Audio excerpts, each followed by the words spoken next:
Super super ನನಗೂ super ಹೊಡೆದಿಲ್ಲ lottery. ನೀನ್ ಹಾಕೋ ಪ್ರತಿ ಗಾಳಕ್ಕೂ ಒಂದೊಂದು ಮೀನ್ ಬೀಳ್ತಾನೆ ಇದೆ. ಎಸ್ ಬ್ರೋ, ಈಗ ನಾವು ಹೋಗ್ತಿರೋ ದಾರಿ ತುಂಬಾ ಮಜವಾಗಿದೆ. ನಾವು ಹೋಗ್ತಿರೋ ದಾರಿಲಿ ಸಿಕ್ಕಿರೋ ಕಲ್ಲು ಮುಳ್ಳೆಲ್ಲ ಕೀರ್ತನ ಐಡಿಯಾಗೆ ಕೊಚ್ಕೊಂಡು ಹೋಗ್ತಿದೆ. ಪೂಜೆಲಂತೂ ಡಾರ್ಲಿಂಗ್ ಹೇಳಿರೋ ಮಾತಿಗೆ ಎಲ್ಲರೂ ಒಂದ್ ಸೆಕೆಂಡ್ ಸ್ಟನ್ ಆಗ್ಬಿಟ್ರು. ಹೀಗೆ ಹೀಗೆ ಅಂತ ಮನೆಯಿಂದ ಹೆಣ್ ತರ್ಬೇಕಾ ಅಂತ ಎಲ್ರಿಗೂ ಅನ್ಸೋಕ್ ಶುರು ಆಗ್ಬೇಕು. ಇದೇ ಯೋಚನೆ ಅತ್ತೆ ತಲೆಯಲ್ಲಿ ದೊಡ್ಡದಾಗಿ ಕೊರಿಬೇಕು. ಈ ಮದ್ವೆ ವಿಷಯದಲ್ಲಿ ಏನೇ ಅಪಶಕುನ ಆದ್ರೂ ಅದ್ ನಮ್ ಪಾಲಿಗೆ ಶುಭ ಶಕುನಾನೆ. ಇವತ್ತು ಚಿಕ್ಕಿ ಪೂಜೆಗೆ ಬಂದಿರ್ಲಿಲ್ಲ ಅಂದಿದ್ರೆ ಅವ್ರಿಗಿನ್ನೂ ಚೆನ್ನಾಗಿ ಮಂಗಳಾರತಿ ಮಾಡ್ತಿದ್ದೆ. ಆದ್ರೆ ಚಿಕ್ಕಮ್ಮ ಮಧ್ಯದಲ್ಲಿ ಬಂದು ಎಲ್ಲ ಹಾಳಾಗೋಯ್ತು. ಬಿಡು ಡಾರ್ಲಿಂಗು, ನಮ್ ಎಷ್ಟೋ ಪ್ಲಾನ್ಗಳು ಫ್ಲಾಪ್ ಆಗಿದೆ. ಆದ್ರೆ ಇವತ್ತು ಸಕ್ಸಸ್ ಆಗಿದೆ. We should celebrate we should celebrate. ಆದ್ರೆ ಒಂದು ಬೇಜಾರು, ಈ ಮನೆಯಲ್ಲಿ ನಮ್ಮ ಪ್ಲಾನ್ಗಳಿಗೆ ಹೊರಗಿನವ್ರು ಮಾತ್ರ ಅಲ್ಲ, ಮನೆಯವ್ರು ಕೂಡ ಅಡ್ಡ ಬರ್ತಾರೆ. ಹೊರಗಿನವ್ರಾದ್ರೆ ಏನೋ ಅವಾಂತರ ಮಾಡ್ಕೊಂಡು ಹೊರಟೋಗ್ತಾರೆ. ಆದ್ರೆ ಮನೆಯವ್ರು ಎಲ್ಲಿ ಹೋಗ್ತಾರೆ? ಹೇಗೋ ಆ ಸತ್ಯ ಅವಳ ಕೈಯಾರೆ ಅವಳೇ ಹಳ್ಳ ತೋಡ್ಕೊಂಡು ಬಿದ್ಲು. ಅವಳ ಕೈಯಾರೆ ತೋಡ್ಕೊಂಡಿದ್ ಹಳ್ಳ ಅಲ್ಲ ಅಣ್ಣ, ಅದು ಕೀರ್ತನ ಅವಳಿಗೋಸ್ಕರ ಸ್ಪೆಷಲ್ ಆಗಿ ತೋಡಿರೋ ಹೆಡ್ಡ.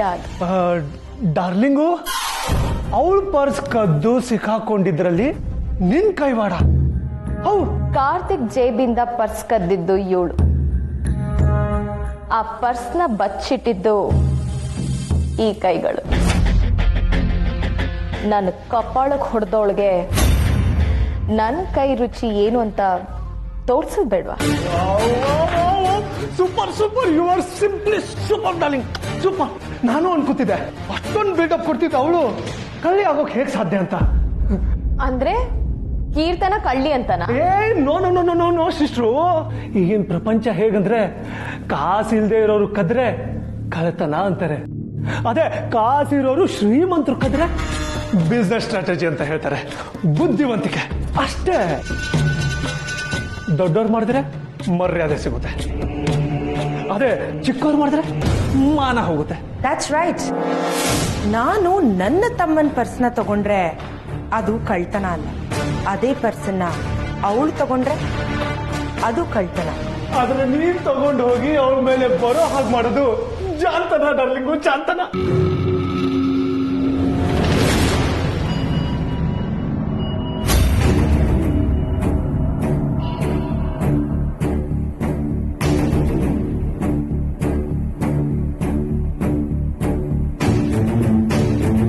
ಕೀರ್ತನ,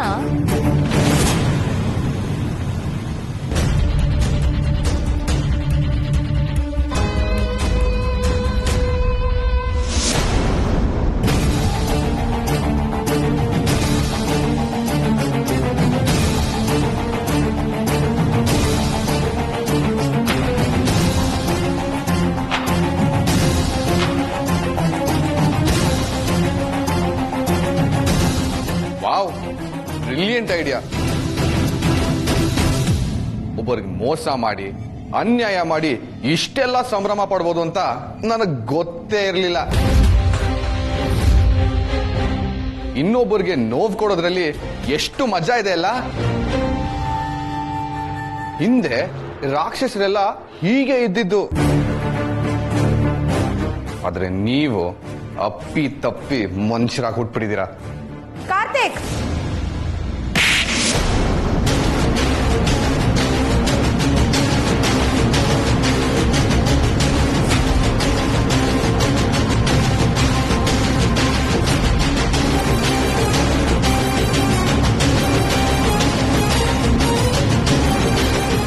ಏನ್ ಮಾಡ್ತಿದ್ಯಾ ನೀನು?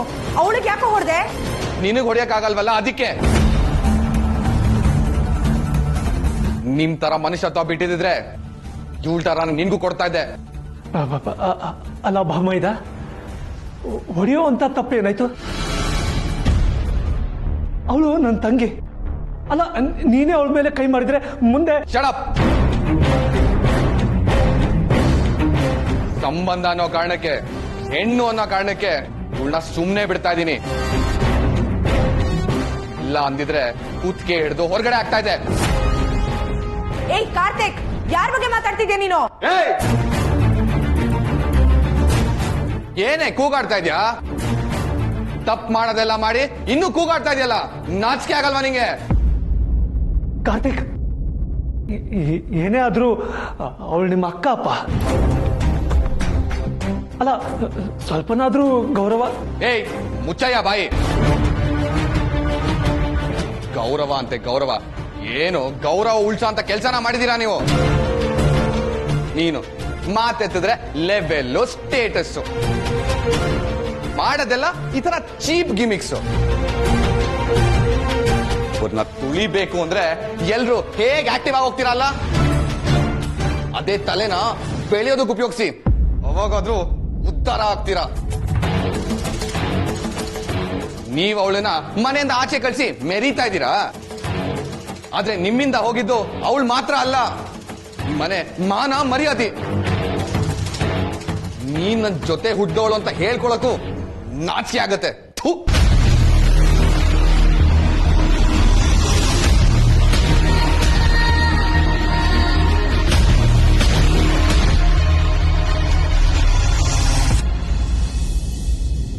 ನಂಟಸ್ತನ ಇಲ್ದಿದ್ರು ಜೊತೆಗಿರ್ಬಹುದು, ಆದ್ರೆ ನಂಬಿಕೆ ಇಲ್ಲ ಅಂದ್ರೆ ಮಾಡದೇ ಇರೋ ತಪ್ಪಿಗೆ ಅಪವಾದ ಹೊರಿಸಿದ್ರೆ ಅದನ್ನ ಸಹಿಸ್ಕೊಳ್ಳೋದು ತುಂಬಾ ಕಷ್ಟ ಸರ್.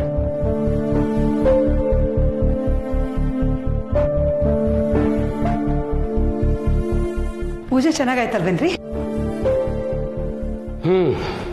ಚೆನ್ನಾಗಾಯ್ತು. ಯಾಕೆ ಬೇಜಾರಲ್ಲಿದ್ದೀರಾ?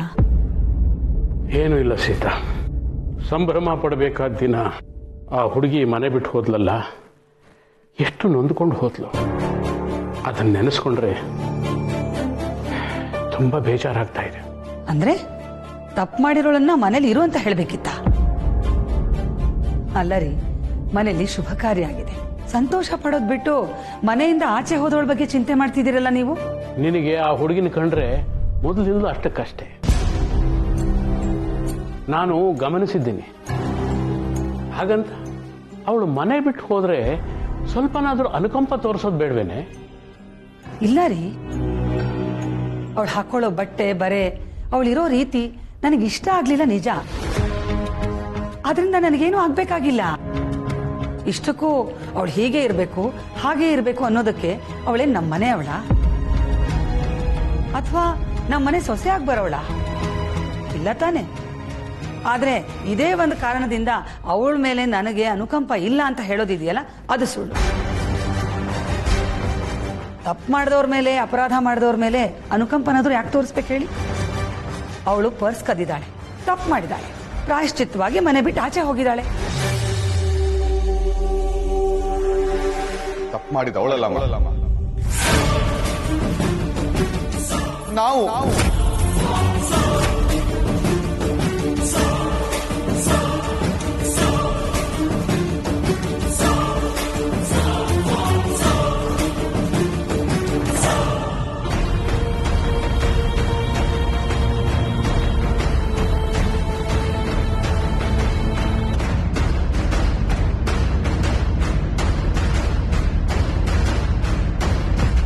ಹಿಂದೆ ಮುಂದೆ ನೋಡ್ದೆ, ಸ್ವಲ್ಪನೂ ಯೋಚನೆ ಮಾಡ್ದೆ ಅವಳೇ ಕಳ್ಳಿ ಅನ್ನೋವಾಗ ಮಾತಾಡಿ ಅವಳಿಗೆ ಅವಮಾನ ಮಾಡಿದ್ದು ನಾವಮ್ಮ.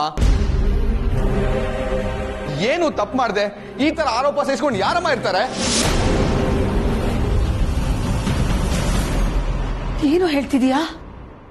ಪರ್ಸ್ ಕದ್ದಿದ್ದು ಅವಳಲ್ಲಮ್ಮ.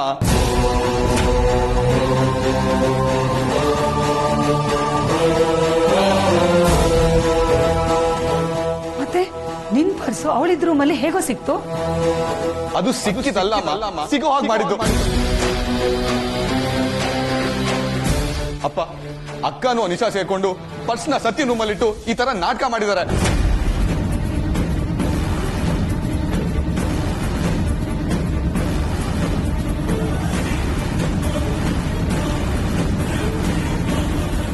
ಕಾರ್ತಿಕ್ ಜೇಬಿಂದ ಪರ್ಸ್ ಕದ್ದಿದ್ದು ಇವಳು, ಆ ಪರ್ಸ್ನ ಬಚ್ಚಿಟ್ಟಿದ್ದು ಈ ಕೈಗಳು. ಕಾರ್ತಿಕ್, ನೀನ್ ಹೇಳ್ತಿರೋದು ನಿಜಾನಾ? ನಾನ್ ಹೇಳ್ತಿರೋದ್ ನಿಜ ಅಮ್ಮ. ಏನೋ ದೊಡ್ಡ ಸಾಧನೆ ಮಾಡಿರೋ ತರ ಅಕ್ಕ ಇದನ್ನ ಹೇಳ್ಕೊಂಡು ಕೊಚ್ಕೋತಾ ಇದ್ಲಮ್ಮ. ಕರ್ಮ ಕರ್ಮ. ಹೆತ್ತ ಮಗಳದೆ ತಪ್ಪಿಟ್ಕೊಂಡು ಪಾಪ ಆ ಹುಡುಗಿ ಮೇಲೆ ಅಪವಾದ ಹೊರಿಸಿ ಅವಮಾನ ಮಾಡಿಬಿಟ್ವಲ್ಲೇ. ಛೇ,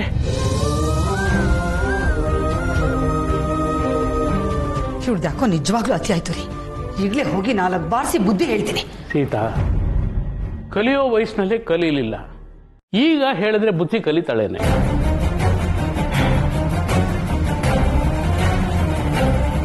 ಗೊತ್ತಿಲ್ವೇನೆ ಅವಳ ಬುದ್ಧಿ ಎಂಥದ್ದು ಅಂತ. ನನ್ನ ಬುದ್ಧಿಗೆ ಏನಾಗಿತ್ತು?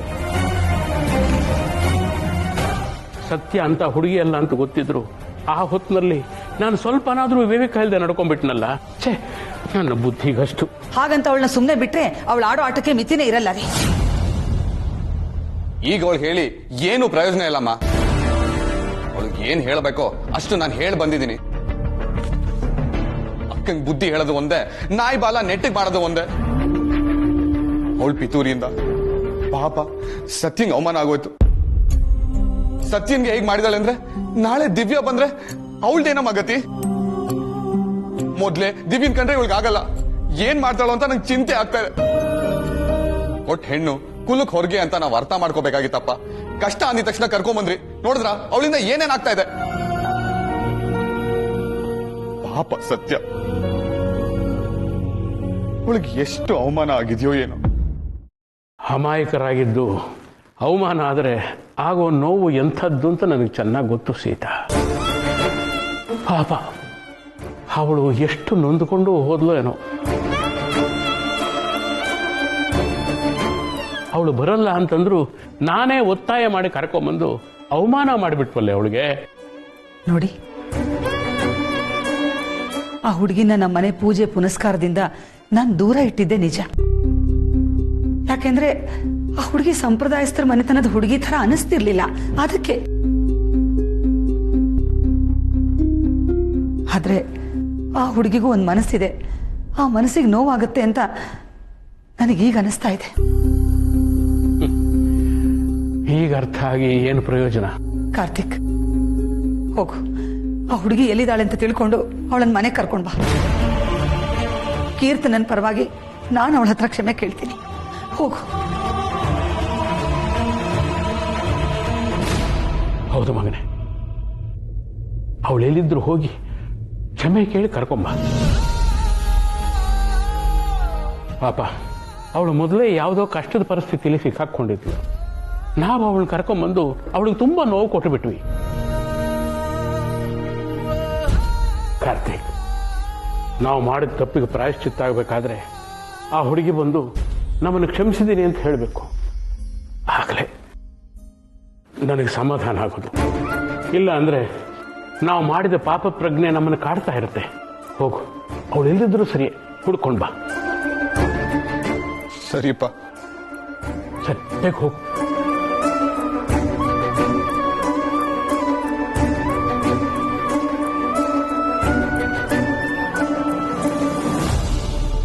ಎಂತ ಕೆಲಸ ಮಾಡಿಬಿಟ್ವಿ ಸೀತಾ.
ಕೊಡ್ಸತ್ಯಾ ನಾನೇ ಮಾಡ್ತೀನಿ.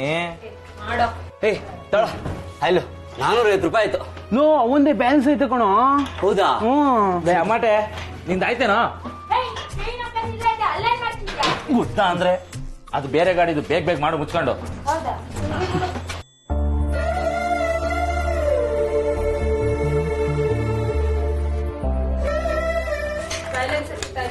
ಆಯ್ತು. ಲೈಟು ಸರಿ ಆಯ್ತು ಮಾರೆ.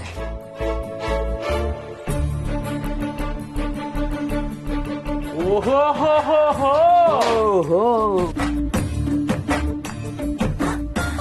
ಅಮೂಲ್ ಬೇಬಿ ಏನ್ ಸಾರ್ ಆವತ್ತೋದವ್ರು ಇವತ್ತು ಬರ್ತಾ ಇದ್ದೀರಾ? ಏನ್ ಸಮಾಚಾರ? ಸತ್ಯ ಬಂದಿರೋ ವಿಷಯ ಗೊತ್ತಾಗಿರ್ಬೇಕಣ. ಓ ಮಾತಾಡಿ ಸರ್, ನಿಮ್ ಜೊತೆ ಮಾತಾಡ್ತಿರೋದು. ನಾನಿಲ್ಲಿ ನಿಮ್ ಜೊತೆ ಮಾತಾಡಕ್ ಬಂದಿಲ್ಲ. ಮತ್ತೆ ಇಲ್ಲೊಬ್ರು ಡೇರ್ ಡೆವಿಲ್ ಡಾನ್ ಇದಾರಲ್ಲ, ಯಾರಿಗೂ ತಲೆ ಕೆಡ್ಸ್ಕೊಂಡೆ, ಯಾರಿಗೂ ತಲೆ ಬಾಗ್ದೆ, ಕಣ್ಣಲ್ಲೇ ಕಿಡಿ ಕಾರ್ತಾ ಮಾತಲ್ಲೇ ಡಿಚ್ಚಿ ಹೊಡಿತಾರಲ್ಲ, ಅವ್ರ ಜೊತೆ ಮಾತಾಡೋಣ ಅಂತ ಬಂದೆ.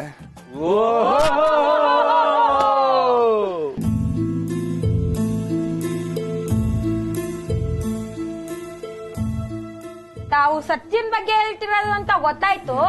ಅಲ್ಲೇ ಇದಲ್ಲ ಮಾತಾಡ್ರಿ. ಸತ್ಯನಾ?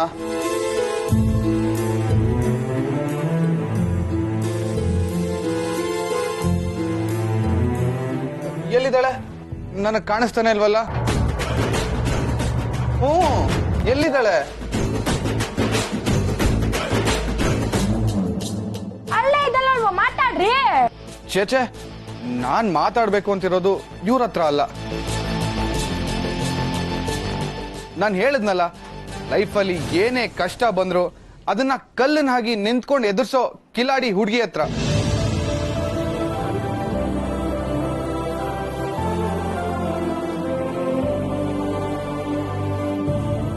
ತಪ್ಪು ನಡೀತಾ ಇದ್ರು ತೆಪ್ಪು ಕೂತಿರೋ ಜನರ ಮಧ್ಯ ತಪ್ಪು ಮಾಡಿದವ್ರಿಗೆ ರಪ್ ಅಂತ ಹೊಡೆದು ಬುದ್ಧಿ ಹೇಳೋ ಅಪ್ಪನ್ ಮಗಳು.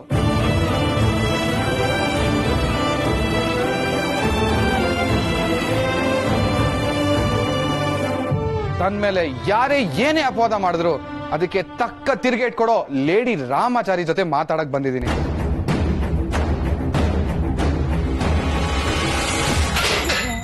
ಏನಯ್ಯ ನಿಂದು? ಏನ್ ಬೇಕು ನಿನ್ಗೆ? ಯಾಕೆ ಬಂದಿದ್ಯಾ ಇಲ್ಲಿ? ಸತ್ಯ, ನಿನ್ನೆ ನೀನು ತಪ್ಪು ಮಾಡ್ಬಿಟ್ಟೆ. ಸಾಕು, ಇನ್ನೇನು ಹೇಳ್ಬೇಡ. ನಾನೇನು ಅಂತ ನನಗೆ ತುಂಬಾ ಚೆನ್ನಾಗಿ ಗೊತ್ತು. ಅದಕ್ಕೆ ಇನ್ನೊಬ್ರು ಬಿಲ್ಡಪ್ ಕೊಟ್ಟು ನನಗೆ ಹೇಳ್ಬೇಕಾಗಿಲ್ಲ.